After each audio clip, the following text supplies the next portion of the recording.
Looking to stock up on high-quality Ayurvedic herbs? I've partnered with two of my trusted sources, Kerala Ayurveda and Gary and Son, to offer you 20% off their entire range of authentic products. From classical formulas to single herbs and seasonal must-haves, these are staples I use in my own practice. Use code Ojas Oasis for Kerala Ayurveda, Ojas Oasis 20 for Gary and Son. Links are in the show notes. Supporting your healing journey just got a little bit easier. In Ayurveda, nourishment isn't only about what we take in for the body, but also what we offer the heart. That's why we're honored to share Aura Cacao, a ceremonial grade cacao we've chosen as a Dharmic partner for the Ojas Oasis community. Aura Cacao supports meditation, heart-opening rituals, and moments of conscious presence. As an exclusive gift for our listeners, use Ojas Oasis 20 for 20% off, and you'll find the link in the show notes.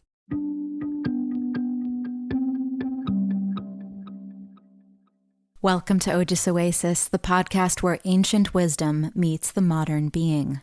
I'm your host, Sasha Brzezinski, Ayurvedic doctor and guide on this journey into the heart of holistic wellness.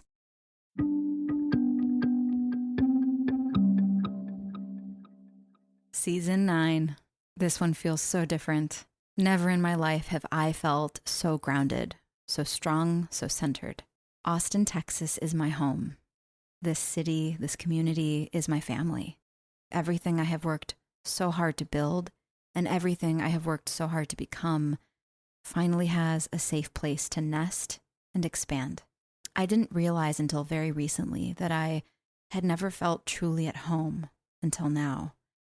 Now that I know what it feels like to come home, to safety, rejuvenation, beauty, and peace, I realize what I have finally created. Not only a home for myself, but an oasis for my beloved community. A sacred thread running through my identity has always been work ethic and follow through. Another word that comes to mind as I reflect is integrity. When I say I will do something, that means it's done. No matter what it takes, I reach the finish line. And bringing Ayurveda to the masses has been the greatest and most rewarding use of that gift. I do it for God. I do it for love. I do it to set a precedent for the next girl or boy dreaming of a career in Ayurveda or pursuing another noble and worthy cause, whatever that hero's journey looks like for them. I want to give them the ability to see it and believe that it's possible. It took me a long time to embrace my role as a leader, to accept my own innate worthiness. It took exactly as long as it took. But here we are. For context, I grew up feeling deprived of love. I was starving for it throughout my 20s and well into my 30s, which drew me into all kinds of unhealthy relationship dynamics, both with myself and romantic partners. But my parents were kind enough to acknowledge my work ethic, so I ran with that, quite literally. From my first New York City marathon at 18 to the 8-year marathon of becoming an Ayurvedic doctor, this season begins at a new threshold. We are no longer asking whether Ojas Oasis can work. The clinic, the podcast, the online store, the merchandise, the partnerships, and this growing community have answered that question. Now we are asking, how far can it expand? After a 90-minute hot vinyasa class this morning, I got my answer to that question. It can expand as much as I can hold and allow it to expand, which means everything that has happened prior to this season built incredible tolerance and strength into my vessel, which means great power can flow through it. Life humbled me enough and purified me enough to realize that great power is great responsibility, gifted to those who can use it to help others. The leaders I have seen fall from the greatest of heights fell the moment they tried to hold on to the power, versus let it flow and let it go as it chooses. I have experienced life without love, without money, without friends, without certainty. Therefore, the fear of losing or the fear of dying has been conquered because I have already lost 1,000 times and died 1,000 times. This is what I call Dharmic equity, the trust, capacity, and enduring value built when ambition is governed by service. It is not power we hoard. It is value we steward. 9 seasons and 1 billion miles later, you are the proof of concept. Thank y'all for staying by our side as we pave the path into the next season. For our true fans and listeners, our first edition merch is now available. An Ojas Oasis t-shirt in 3 gorgeous colors: navy blue, ghee yellow, and blush pink. 100% cotton. Available in the clinic as well as online at ojasoasis.com. A simple reminder to keep your cup full, protect your Ojas, and your inner peace. Let's get to our chat.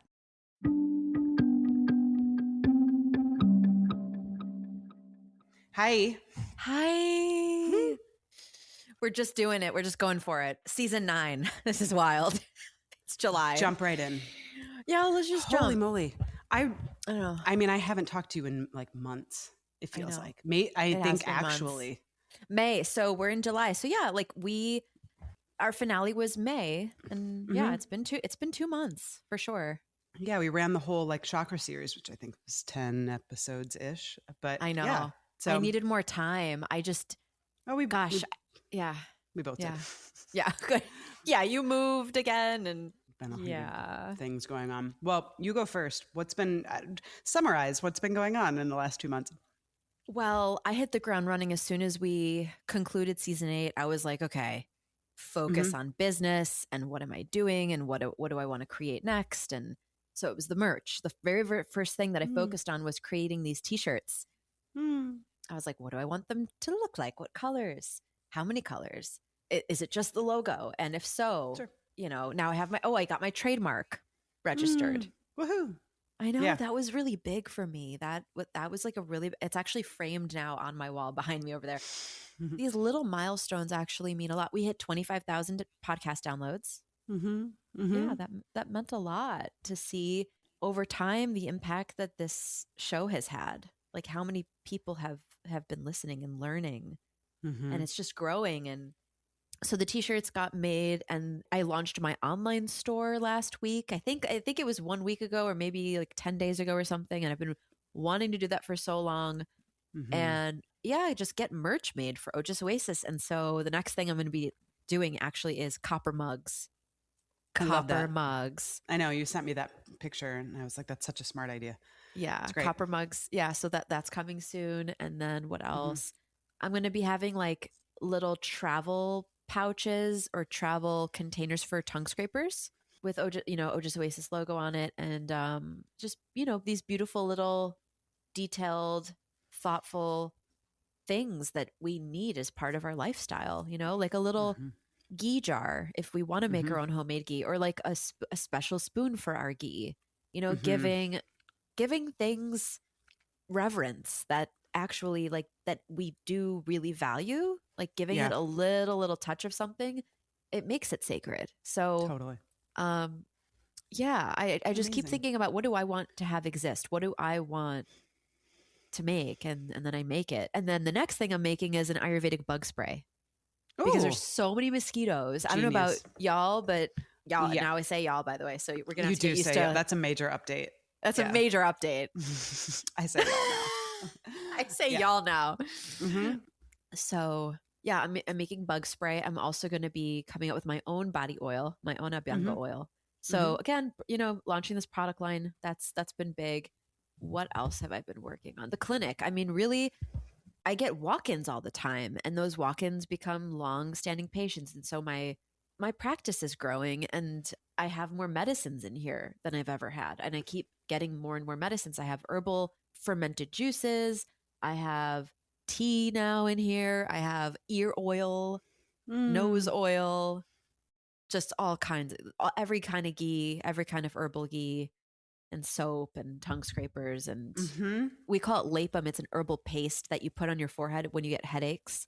Really effective for migraines. And yeah, it's been so very creative. I've been in a very dream. Yeah. I mean, really, that's it sounds so amazing. Like your dream space. It is. It's so great. You've just begun. I know. Yeah. It's just wild to think that this is like what the first few months of this looks like for you. Right. You have so much longer to go. I mean that in the best way. Like so it's so exciting to think about. Can you even imagine what a year looks like from now in that space? Right. People are already walking in here with like business plans and plans to get investors and plans to scale this way bigger than I ever even imagined it could be, because people see the potential of it. Right. And it's always been a matter of showing people what's possible. You know, when Steve Jobs thought about the iPod, was it the little iPod? That used to be a thing, right? Yes, like that was a thing, right? I didn't make that up. There was an iPod. No, that was there was an iPod. There was an iPod. Yes, it doesn't exist anymore, but there used to be. I know. We're old. I mean, we're not old, but like that's how fast technology is moving. Where I'm like, wait, was there an iPod? There totally was. It was a great time. I ran with those. Yeah, it was like a little device just for your music, so you could leave your phone at home. Yep. And now everything's in one. Yeah. But when he was thinking about that, everyone thought he was nuts. Like nobody was buying this idea that you could have every song ever written in a tiny little rectangle that fits in your hand. And so when he was talking about his ideas to people, a lot of people just, you know, as I'm sure they look at a lot of people that have innovated new things, just no one can see it but you. But the person who has the vision sees it like it's here. Like it's so clear. It's always been so clear to me. The moment this all started, I was like, this Ayurveda is like literally going to save us all. It's going to save me. It's going to save everyone I love, and it's going to save the world. And how do I help people realize that this is not an outdated thing? This isn't too foreign. The Sanskrit isn't too intellectual. It's not like people want it. People want substance. Like they're not docile lambs the way that, you know, we think they are. It's only because they're on so many prescription medications and they're on this junk food, right? This fast food loaded with chemicals. So we think, oh, people don't. No, that's just what the options are. That's just what's affordable for people right now. That's what's accessible. But that doesn't mean that's what they want. People are smart. They know it's poisoning them. They also don't know what the other options are. Right. There's a supply side issue. Yeah. There's a supply, there's education. Education is a huge part of it, but nobody doesn't want to feel good in their body. There's no one on this earth that's like, no, I'm going to opt out. Like, that's not I'd rather feel terrible. I'd rather just keep like, you know. I love anxiety. I love, constipation. Whatever. Like, I love not sleeping at night. Who needs that? Yeah. Pain in the joints. So yeah, this is a matter of changing our entire relationship with healthcare. Oh, that was loud. Our entire relationship with health. No, it's okay.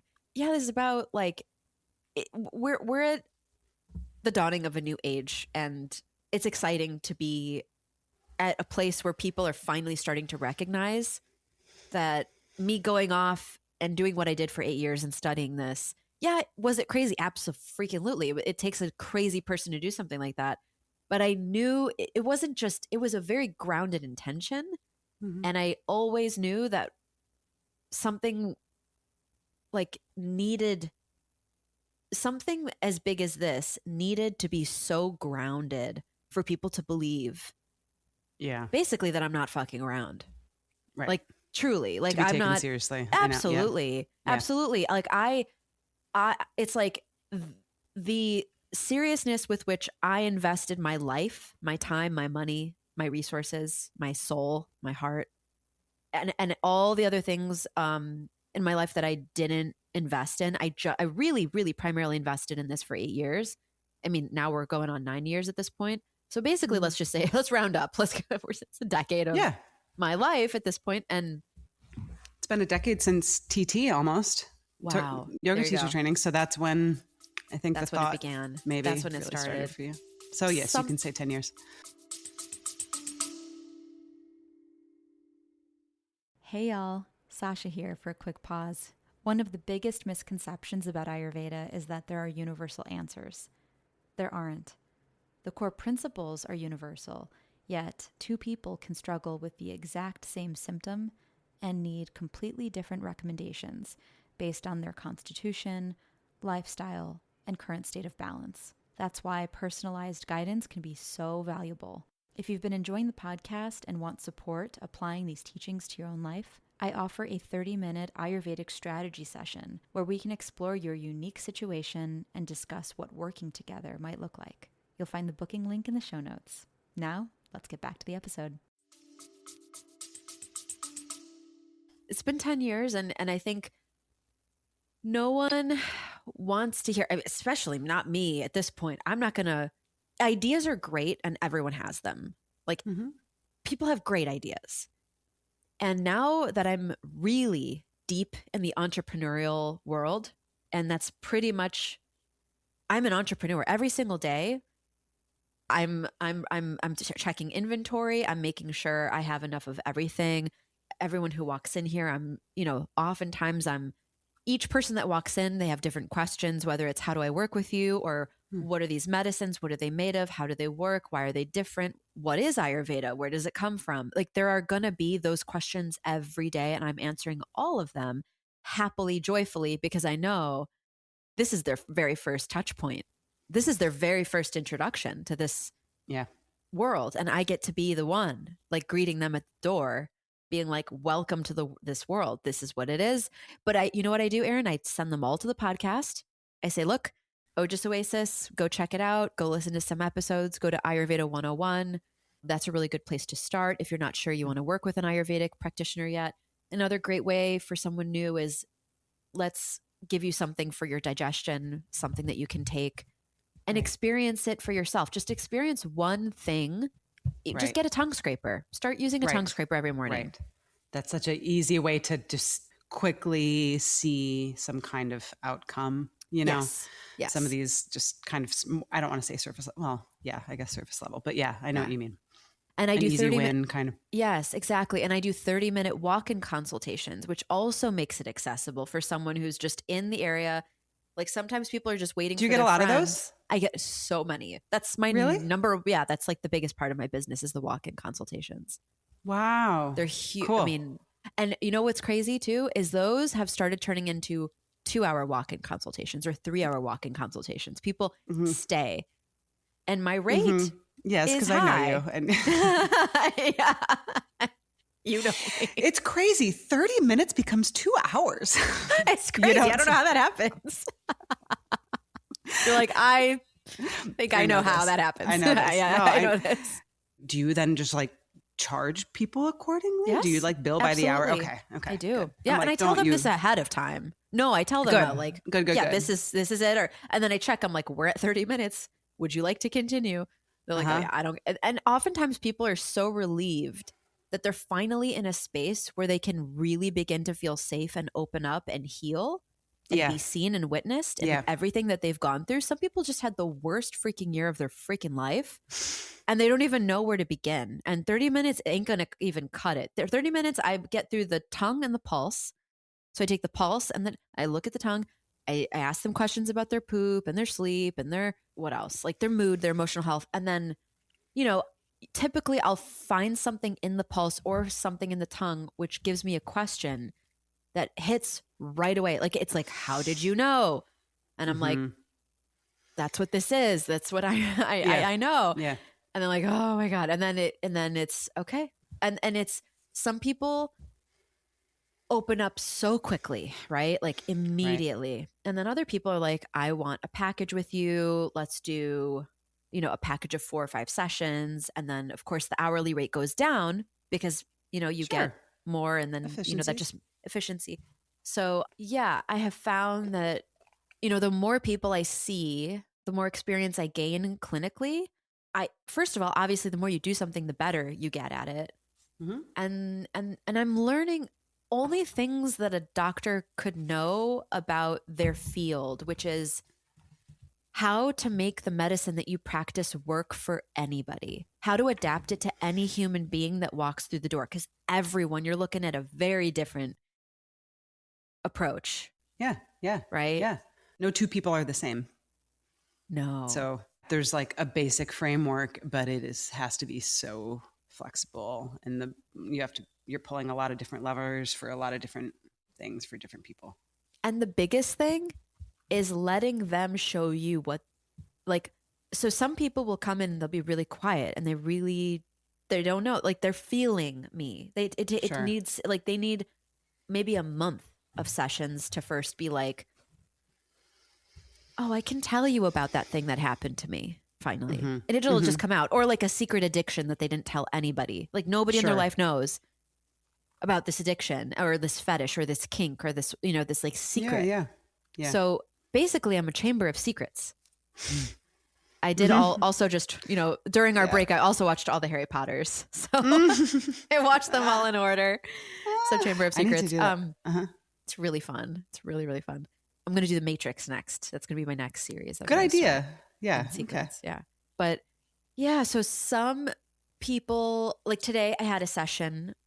I did most of the talking and it's not always like this, right? And I even explained to them, I'm like, some sessions, I don't want to say much. I want to hear you. I want to listen and I want to guide and I'm going to respond. But I really want you to, when people have a lot to say, like you can feel, and you just got to let them vent and empty out their canister, like their wastebasket. Like it just, there's so much accumulated. What the fucks? There's so many accumulated that they just need to empty it like immediately. It's like diarrhea. Like you just need to go. You need to. So I let people do that. Sometimes that's 3 hours. It's like literally like straight 3 hours straight of just like this crazy thing happened and nobody ever found out about it. And this is so fucked up. And then like, and then I'm just like, next session's going to be different. They're going to come in. They're going to be a lot more relaxed, a lot more relieved because they don't have to hold it anymore, carry it. Then we can start talking about, did you do that thing that we talked about in the morning? Did you take your herbs before your lunch? Did you do that ritual at night before bed? Did we like all the like homeworks that I give? We check in, but we don't do that right away when the person's coming in at the brink of a panic attack. Like I'm not giving them homework when they're in that state. It doesn't make any sense.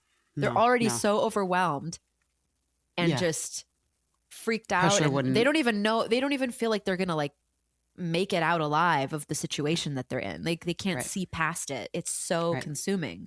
Right. So sometimes there's that. And I'm just sitting there and I stay very quiet, but the loving presence is very deep and I do not break eye contact. Sometimes I hold their hand and I reach out and I hold their hand. Sometimes I literally go over there and I give them a hug. And that can be very healing for someone who doesn't get affection, just doesn't receive it. Yeah, or terrifying. So you have to read that. Yeah. Right. Some people, they'll be terrified. And I wouldn't do a hug right away. Right. Like that's not, I wouldn't go right there. But sometimes I can see in the eyes also when I look at them and they're like begging for a hug. They're like, I need to fucking hug. I need love. Like I just need it so bad. Because there are a lot of people, Erin, that like don't know what love is. Like they've never received love. Unconditional love. It's not about romantic love at all. This is just love. This is just like, can I tell you this and you're not going to think I'm awful or you're not going to judge me? Like it's okay. Like this part of me is okay. What about this part? What about this thing I did? What about this thing I said? What about when my hair doesn't look good? What about when my, like all of it. Yep. I love you. Yes, you are loved. You are safe. You are held. You are seen. All of it. And that sometimes is the most healing part of this entire process is I mean, we have talked about compassion a lot through the seasons, but compassion in practice, what does that look like?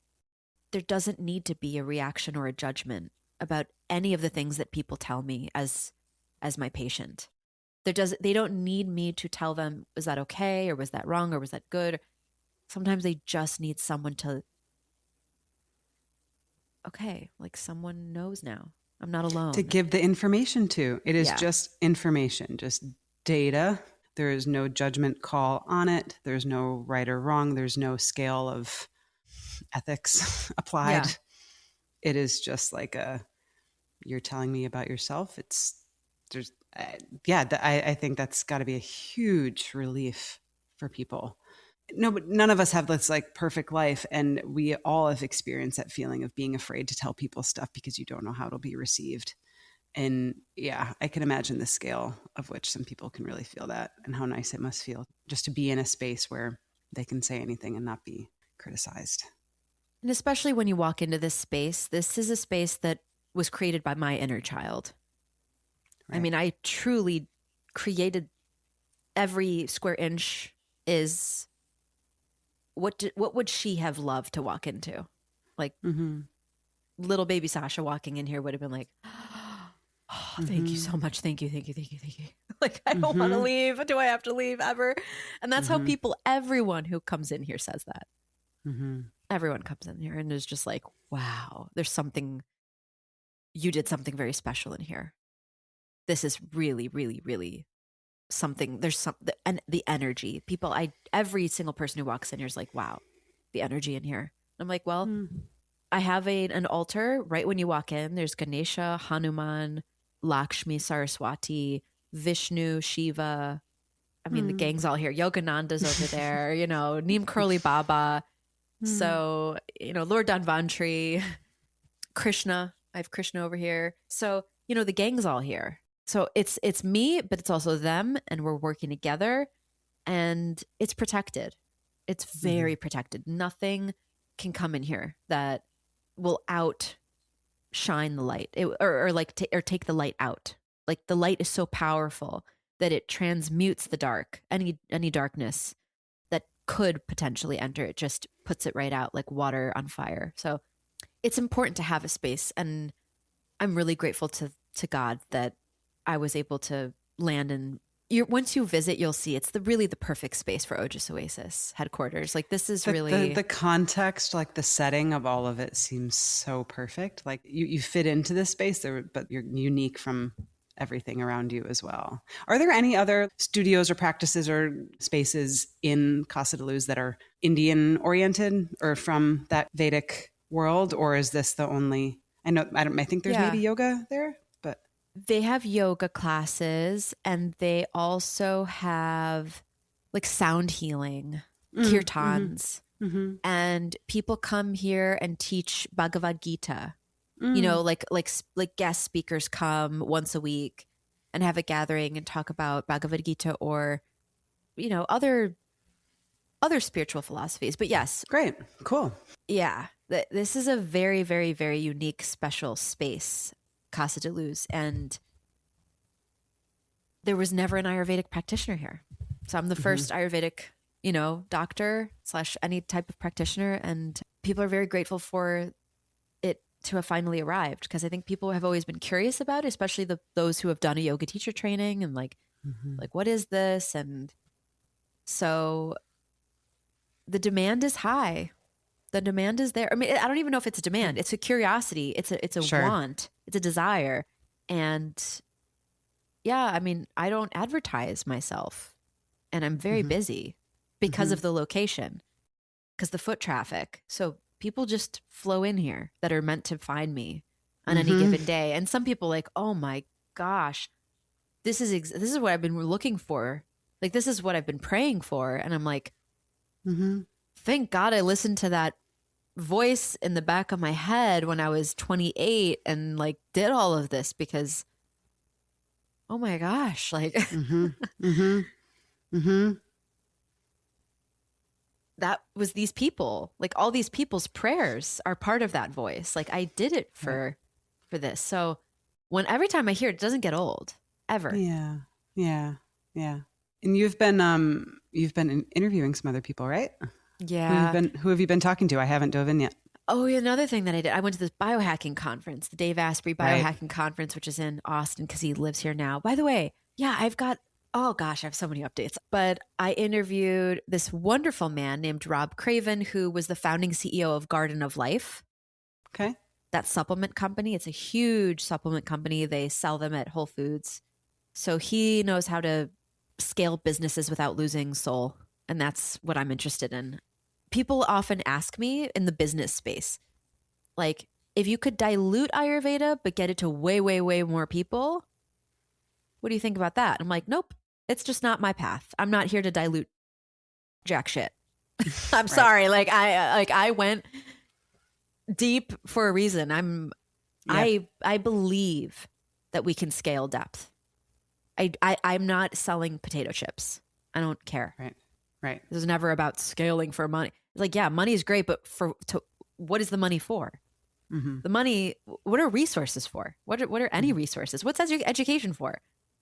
We are giving people a better option We are giving people something that they can actually use to heal themselves and prevent cancer, right? Mm-hmm. Like this is real shit. So like, no, I'm not diluting, and we're going to scale it. And I don't care that anyone doesn't see it.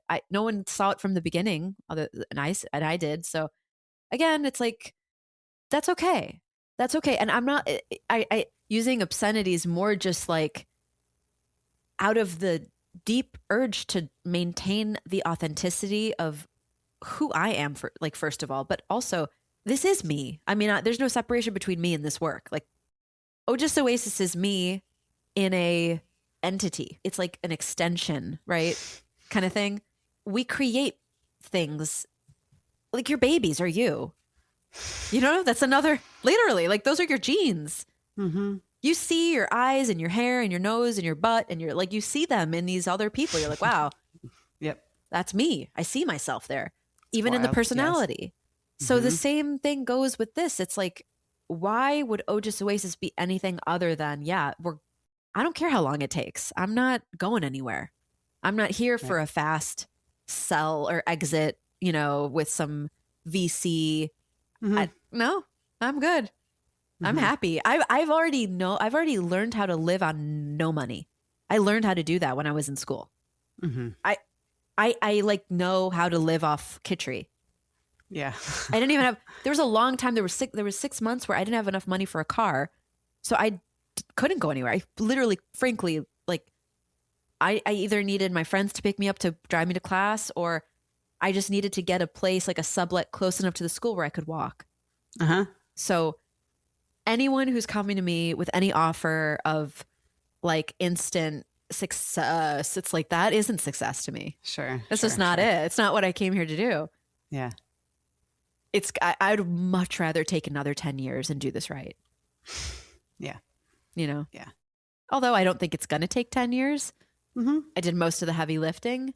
Now someone's going to come in with resources who's like, all right, yeah, I have plenty of resources. That's not a problem. What's your vision? Right. What do you want to do? Right. Okay, now we need to get people who are really good. Like you, I would hire you, and you'd be my first hire. Someone gave me capital, I'd be like, okay, I'm hiring Erin full time. Done. Mm-hmm. You know, like, okay, she's our chief operations officer. Done. Yeah, so I know what I want, and it's just a matter of time, or maybe it's not even just. Yeah, it is time, because there are a lot of investors in Austin who are in the wellness space and love the wellness space. Yeah. And yeah. And also you get to a certain level of success where you don't even know, you're like, I don't need this extra money sitting in my bank. I don't even know what to do with it. Like, it doesn't even feel right to just have it sit and be stagnant in there. It needs to go into something and grow something. Yeah. Otherwise it feels kind of weird. So it is out there. There are resources that will water this seed. And right now we're just going to keep taking it one step at a time. I'm enjoying every step. Mm-hmm. God, I bet you're learning so much. Yeah. Yeah. What an interesting community in Austin. Yeah. Tell me more about the people you've talked to, that you've interviewed, I guess, formally on the show, or just. So Rob, the founding CEO of Garden of Life, I loved his talk at the biohacking conference, and he's just an incredibly paternal figure that's very, that's who you want your dad to be, basically, Rob. It's like he's very CEO like. He's also a great coach. So he's going to be on season 9. I have Dr. Arpit, who's a cancer surgeon, who's from India. And he's a biohacker. He loves biohacking, but he talks a lot about water and how healing it is to go underwater and sit underwater, like just scuba dive and just. That's amazing. You know what, not to go on a tangent, but my kids are in camp here upstate where we are, and just a little neighborhood thing. But this week they brought in yoga mats, and I don't necessarily know everything that's going on this week, but yesterday, God, you would have loved it. First thing Enzo runs up to me and says when I pick him up is like, Mom, we are. He's just such a little philosopher. He runs out of the water to out of the beach. He's like, Mom, we are all made of nature. And I'm like, yeah, buddy, I know. But they were learning when we were, I know it was, and he runs back in. But I guess yesterday, whoever they had in, I'm curious who they have there this week. It's just a tiny little camp. It's like a very local community thing, but they'll get a yoga teacher or sound. I remember last year they did a bunch of sound healing stuff, but they learned about the elements. We were sitting there yesterday and Enzo was talking about, both of my kids told me on separate occasions about, we have fire inside us. Yeah. Like do this, you'll feel it. And then you feel the energy. Like, oh, so they're telling me about, and Enzo was going on about last night, briefing us on earth and water and fire and all of the elements. Yes, yeah. And I'm like, yeah, everything around you is made up of the same stuff. We're all the same. And today they were diving into I say that literally and figuratively, into the water element. So drop off today was like at the beach and they were doing something with water. I don't know what, but they're going into the water element today. I love this. God. I love I don't know who's providing this education for them, but I'm glad they are. It's so great. All these little kids are learning this. I don't know if they're calling it Ayurveda. I don't know what they're calling it. I don't know. I mean, it's the basic elements. You could call that. There's many things you could call that. Absolutely. But how wonderful, right? Yeah. It was so exciting to me. I can't wait. I mean, they were psyched about it too. I can't wait to see what they learned today. And I don't know what it all brings. There were little stuffed animals. There was a fire stuffed animal. There was a cloud. There was a star. Because Enzo was like, everything is the universe. I don't know. He's so philosophical, but yeah, really cool, right? So cool. Mm-hmm. So cool. Oh my God. I know. What a dream. Right? I was definitely not taught when I was 6 years old that. No. About the elements and what. No. We are all one in nature and the universe and all of that. Yeah. Well, Carmel, New York. Who knew this is where Carmel? Yeah, apparently education would. We all got to go arrive. there, raise our kids there. Mm-hmm. Yeah. Or we let that set the example and we bring it everywhere. I mean. Yeah. I mean, you see it in your kids' eyes and in their spirit, like when they're learning this. Mm-hmm. I mean, this is going to be with them for the rest of their lives. It's shaping their relationship with the world, with themselves. I also think it's a relief to kids when they get answers to things that they wonder. They ask really big questions about life and why we're here. I mean, I know it sounds, sometimes it's laughable when you tell your friends or other people the questions your kids ask. I'm like, no, I think most kids are wondering why we're all here, how we got here, what everything is made of. We're still, even adults are still wondering that. 100%. I mean, I texted my mom last week because and Enzo loves to be the one that like hits me with this at 8 a.m. or like 10 p.m. Mom, what?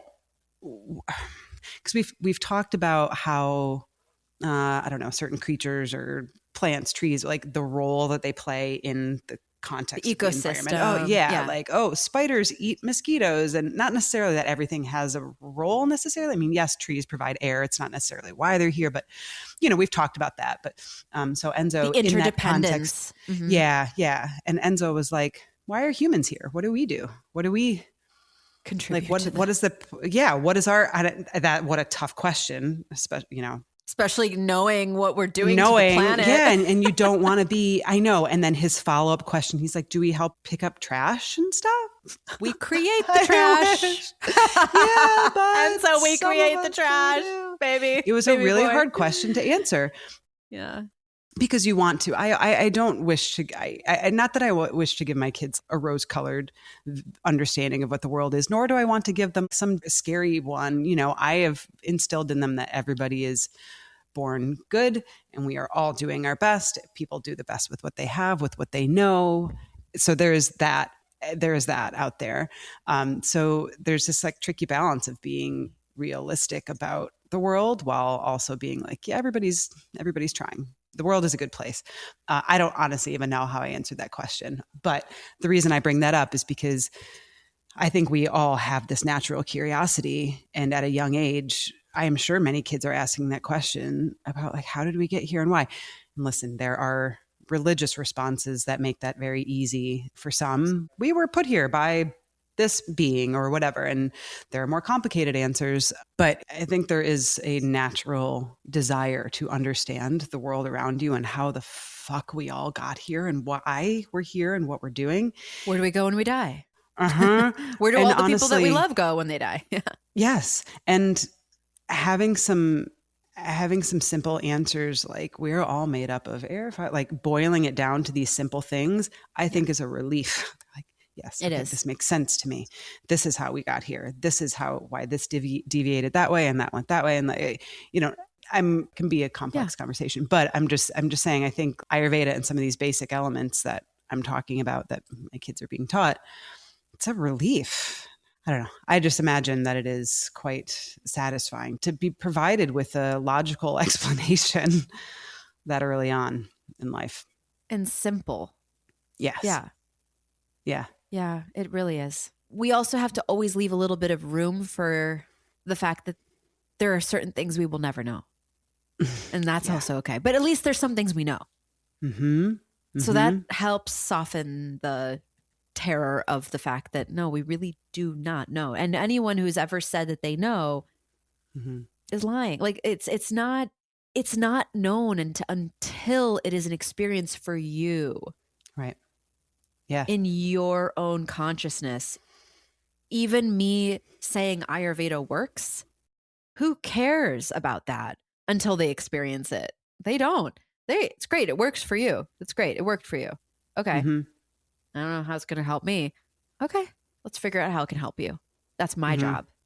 But you got to work with me and help me help you. Yeah. Give me information. Give me information. And then also, are you going to really receive what I'm going to give you? Are you really going to receive it? That's a huge part of it. Right. Like, are you ready? Do you want to? Are you able to? I mean, there's all sorts of circumstances that people either sabotage, kind of falsely put up, or or that are very, very real, that are just like, I am not in a position to make a major life change right now, or even so you then have to help figure out what the little tiny things are that can be done that can then grow into something that's what larger. I look for. So I look for the little openings, the tiny little, like, is that like, can we go through, can that be our strategy? We'll go through this angle. Yep. Because that already seems to be like, there's a little bit of room there. When people literally have no room, I'm like, I can't even start working with you until you make room. Like, you just need to like literally not fill every waking hour of your life with to-do lists. Like we have to stop this madness. Like it has to end. Like, what do you, you need time in your day to not worry or think. Sometimes you just need to sit with your cup of coffee, sit your ass down for a second. Can you give yourself like a 10-minute, like sit down, do nothing zone? Like and it's hard because even in that 10 minutes, what are we really doing with the 10 minutes? I know what I'm doing. I'm thinking about what I can do in 10 minutes. I know. I think this all the time. I get up so much earlier than everybody. And could I absolutely sit outside for 10 minutes and, I don't know, breathe with the birds for a while? Sure. But I get lunches started and I get breakfast started. And then I clean up the breakfast and the lunch so that when after drop off, I don't have to clean up. And then I have more time in my day. And like, you are just always finding ways to get ahead of your list so you feel less anxious. So you feel less anxious. Yeah. Oh, after camp drop off, then I come back and then I've got to clean up the kitchen and that takes time. So may as well just, and then you just never end up making those 10 minutes for yourself. It is hard to change. I mean, you know this, we talk about this all the time. It's so hard to change habits for some people. And so, I've heard you do it before. You were like, well, okay, what about 5 minutes? Yeah. I'll take 3. Fine. 3. Yeah. Erin, what if you did 3 minutes just to do that? Or this little thing. Put oil on your arms, put oil on your knees. Could you just slap on something somewhere? Like, just do little. Because that starts to create the samskara of even tending to yourself. Like even considering, my knees, my elbows are parts of my body. Are parts of my body. You lose contact with this stuff. I mean, it's so true. There are some parts of my body that I'm like, God, I haven't looked at you in a while. I haven't even thought about you. Hey. It's like, don't pay attention to. I There are some days I barely look in the mirror a lot, and I can say this, I don't go to an office every day. I'm not I'm up here in the woods for the summer. But there are times that I'm like, oh, damn. Okay. I have not given myself any attention. Hygiene is one thing. I keep up with that. Right.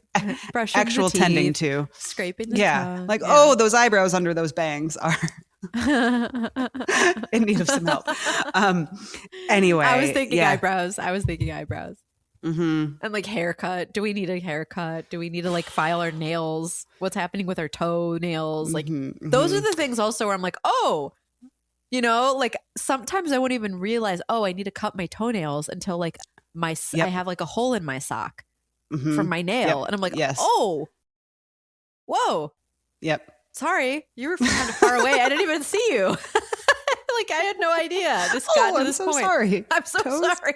Yeah, but also my socks are being destroyed. So I'm like, oh, okay. Yes. Yeah. So it's easy to lose track of our bodies, and a 5-minute check-in, is a really, really good start. Yeah. Even once a week or ideally more, but yeah. Ideally every single day you're doing something very small that is so easy. It's just like brushing your teeth. It's one of those things. How many minutes? That's just a couple minutes, but you're doing it morning and night. And what is that doing? That's grounding. That's grounding you. That's connecting you to your body. You're like, oh, I'm cleaning my mouth. I'm cleaning my teeth. This is good. You can feel good when you do it. You're like, I'm taking care of myself. Yep. And you feel the difference when you don't brush your teeth. You feel, wow. Oh God, I can't even function. This is not, Can't even. Yeah, I get it.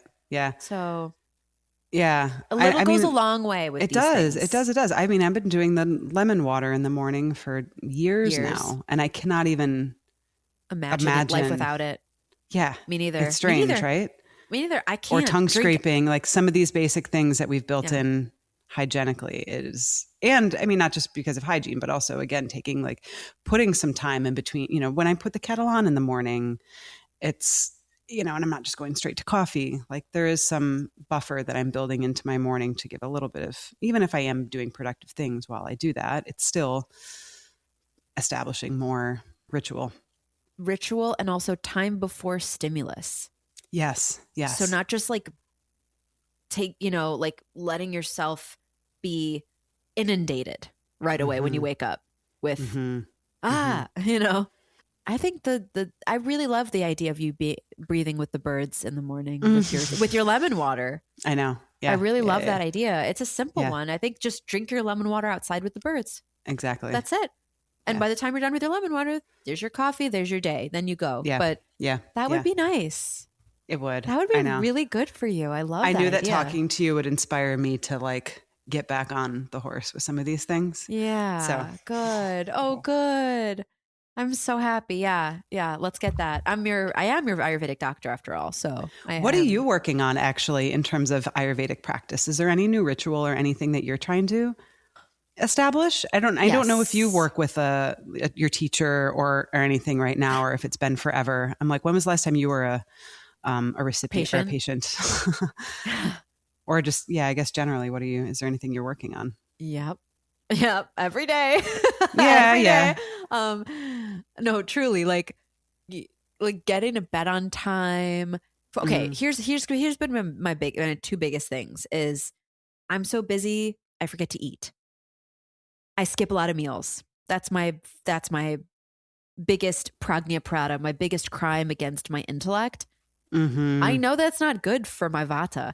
I know it's not kind to deprive my body and mind of fuel that it requires to do all the tasks that I'm asking it to do.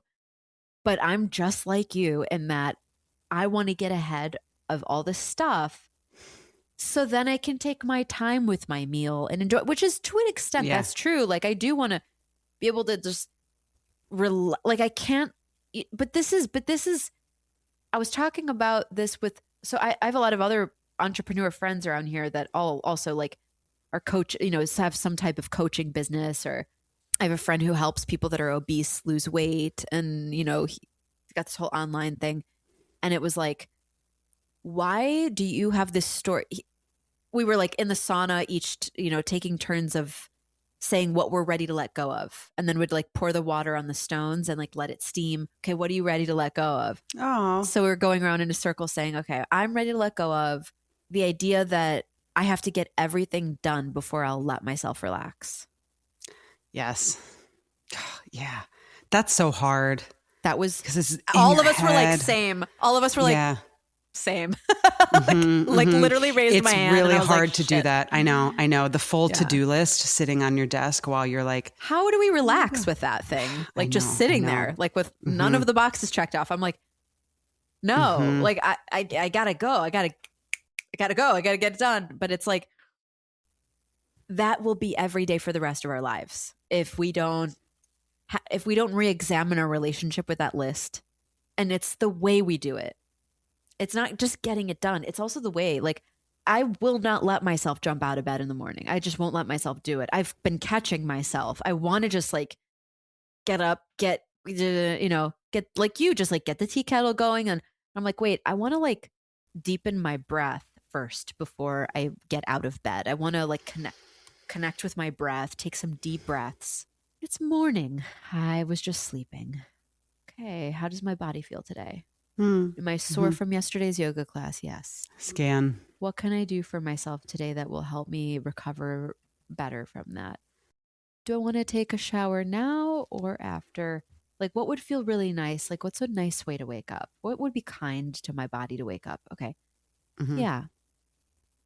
Breathing deeply. And then, for me, it's also been about like inserting beauty where I can too. Not in the superficial sense, but in the like, can I get some, like I have like beautiful silky pajamas that I love to like, I love to feel the fabric. And when I look in the mirror, I'm not looking at, do I look perfect? But I'm looking at like, how do I look like a peaceful human when I look at myself? Like, what's the facial expression? Because that's what I'm walking around in the world with too. Like, do I look like I'm stressed the fuck out? Do I look sleep deprived? Do I look like I'm in pain and exhausted? Right.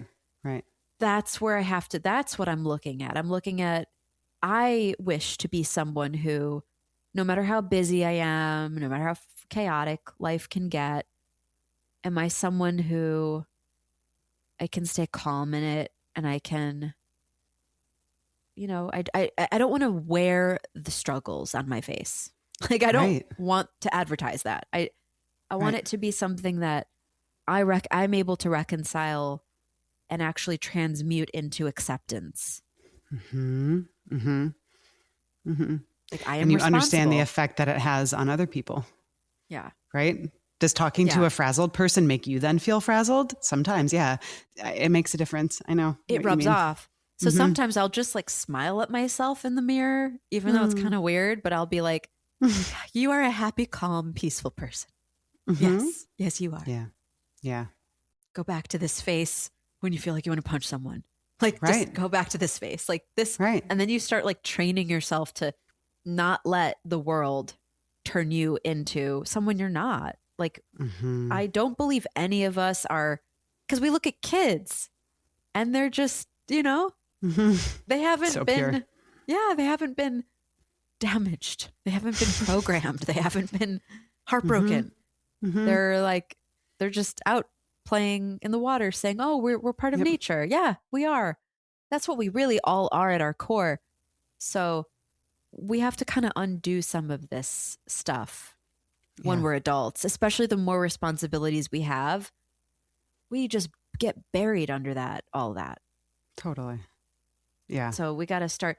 So smiling in the mirror, I would say, honestly, instead of looking at, the wrinkle or the freckle or the pimple or the hair or the whatever, it's be like, there's your smile. You're beautiful.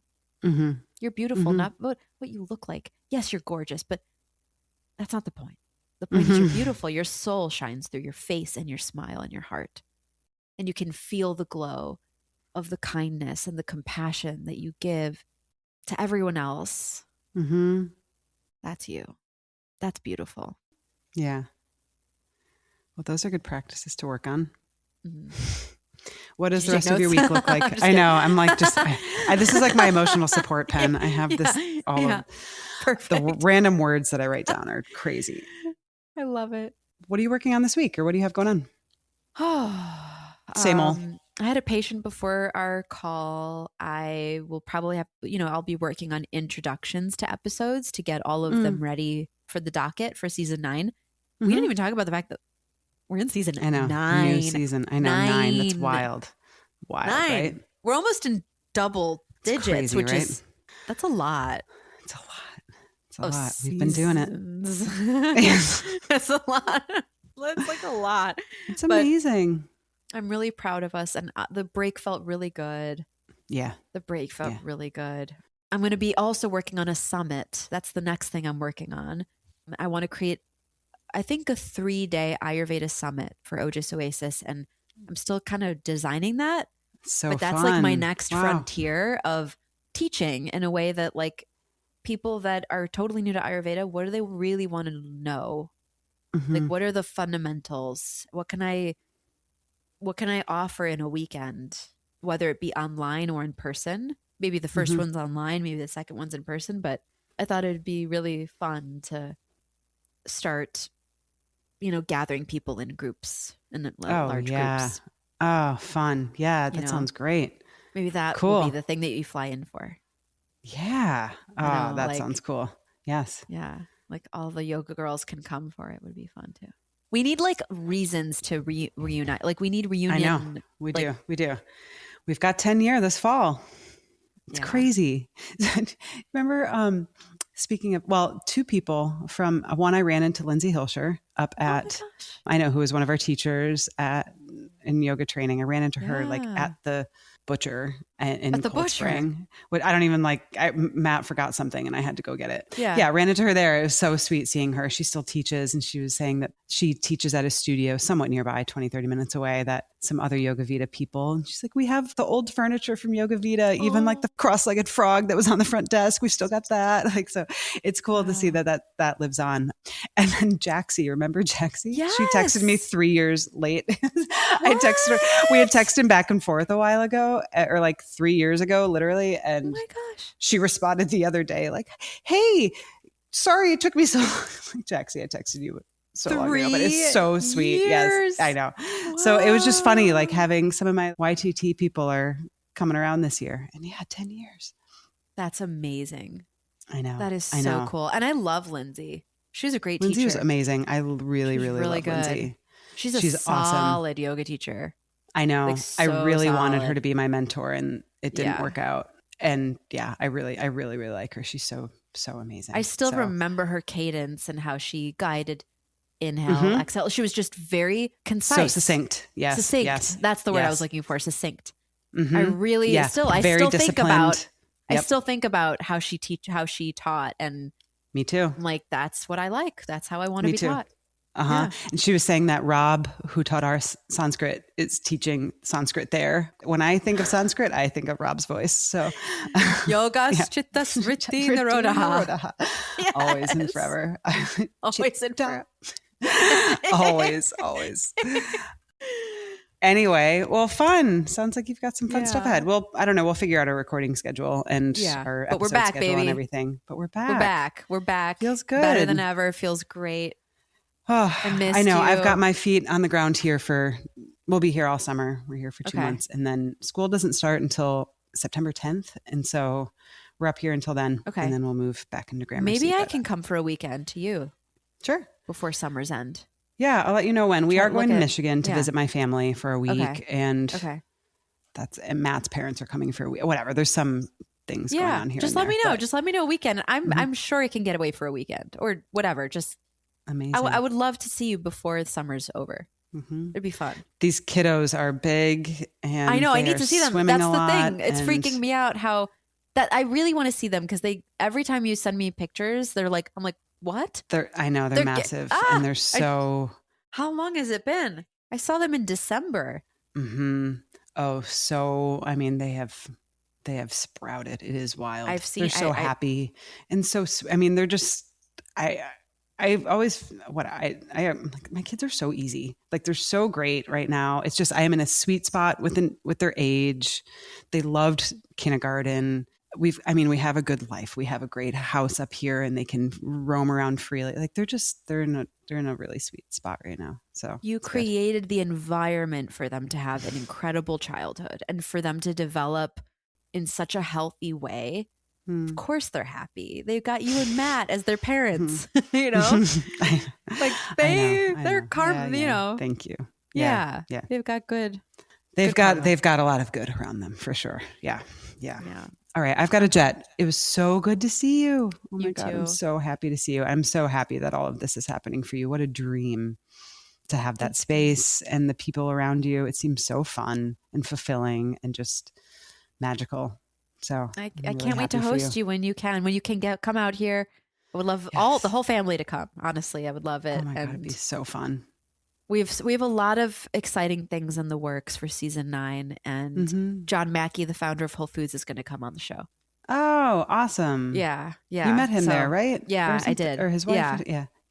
I met both of them, but he's going to come on the show. We're going to talk about love, so that will be fun. I know. Just like, of course we are. Of course. That's going to be great. Cool. Yeah. I can't wait to hear the interviews you've already done too. I need to dive into those and start editing and getting them ready and stuff to share with everyone. So I'm excited. Thank you so much. I love seeing your face, and we'll talk again really soon. Yes. I love you too. I will see you soon. All right. Bye. Hey y'all. Sasha here with a quick note before you go. If you've been listening to Ojas Oasis and are ready to explore what personalized Ayurvedic guidance with me could look like, I invite you to book a 30-minute strategy session with me. Normally, I charge $150 for a 30-minute consultation, but for podcast listeners, I'm offering this call for $100. We will discuss what you're hoping to create in your health and daily life. I'll share whether my approach feels like a good fit for you and what next steps might support you. You can book your session by clicking the link in the show notes. Thank you for listening, and we'll see you in the next episode.